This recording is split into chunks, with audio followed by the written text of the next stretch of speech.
Hi everyone. Good morning. There. Yeah, so it's November 28, 2025 and it's really been a long time na nag-video ko sa Pagalingon. So while waiting sa ma-open ang library, mag-video sa So, na-realize na ko na kanya-ganing na atay mga pagkampo sa kinabuhi, gilauman, gipangandoy nato.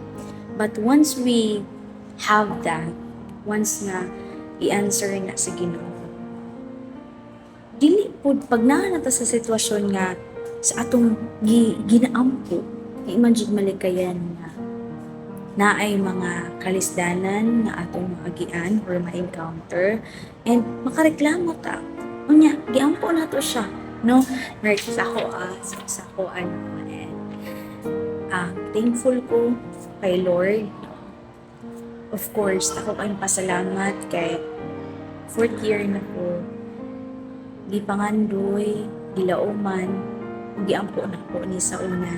And here I am, 4th year na, grasya sa Ginoo ang tanan, liyo sa mga, of course, kalisdanan ng pagsulay, no, nga makaya ka ni, but pinagkira dito sa Ginoo ang tanan.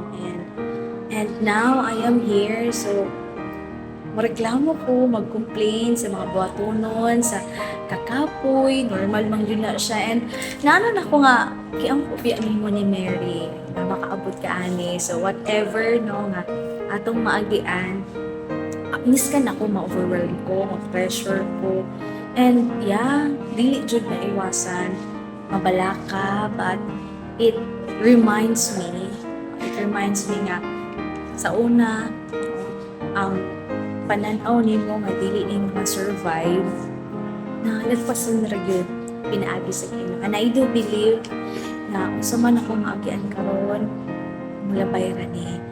And dili man jud permi okay ang atong adlaw. Sometimes we are sad, sometimes kapoy. Even ako this morning lang wala ko kasabot sa akong gibati, and we thank God for giving me strength daily sa pagsustain sa ako. And yeah, Mary and sa mga viewers diha, this is a short video. God is so good. Bisan gani, everyday na to ma-fail ang Ginoo. Disobedience, kalayahon. But God is so good. Na-remind ko sa kanta na Christian's Daily Prayer by Sovereign Grace Abidona. Each hour is yours by wisdom plan, each deed empowered by sovereign hands. So kumbaga, ang tanan nga atong naagian is of course kontrolado sa Ginoo. God is sovereign, no? Even though wala ta kasabot sa atong mga naagian, ma-question na to nga nganong inane. But always remember, God is sovereign and kabulo siya.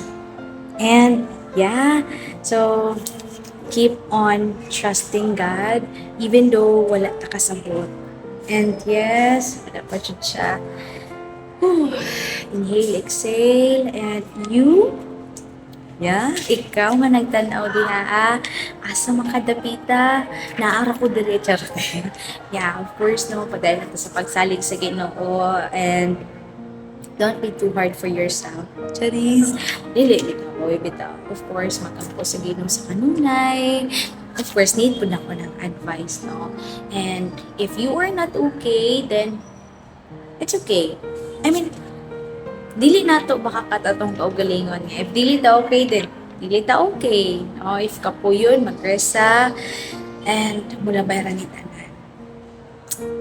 Yes, pinaagi sa grasya, sa kusog, may hatag sa Ginoo. God bless everybody.